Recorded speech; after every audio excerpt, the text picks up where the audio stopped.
Jeung deui dawuhan Nabi, man asbaha yanwi nusratal madlum, sing saha jalmana anu ti isuk teh boga niat nusratal madlum, niat erek nulungan jalma anu teraniaya dina kahirupanana.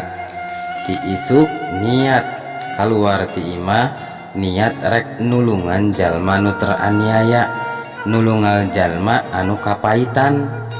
Wa qadha hajatan lil muslim, wa qadha hajatal muslim, jeung niatan rek memenuhi kabutuhan sesama muslim, rek nulungan rek memenuhi kana kabutuh kaperluan sesama muslim, kana celahu ka ajri hajatin mabruro, maka pikeun si jalma nu seperti tadi anu nganiatan nulungan jalma nu teraniaya, nganiatan rek memenuhi kabutuhan sesama muslim, eta pikeun anjeunna ka ajri hajatin mabruro, menangkeun ganjaran seperti ganjaran haji anu mabruro, anu mabrur.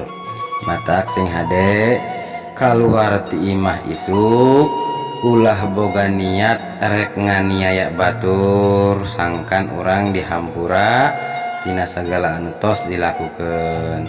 Tuluy deui kedah boga niat ketika kaluar ti imah isuk, kedah kudu boga niat rek nulungan jalma-jalma anu teraniaya, jalma-jalma anu kapaitan.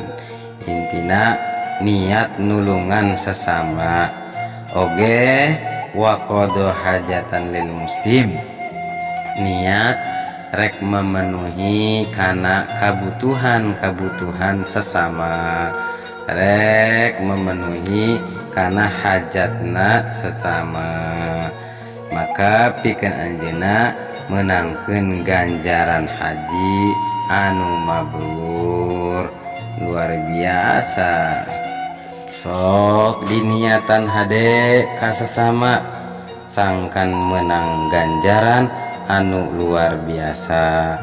Andai kata urang teu bisa nulungan ka sesama, minimal urang ulah boga rencana, ulah boga niat rek menganiaya batur, rek berbuat goreng ka batur.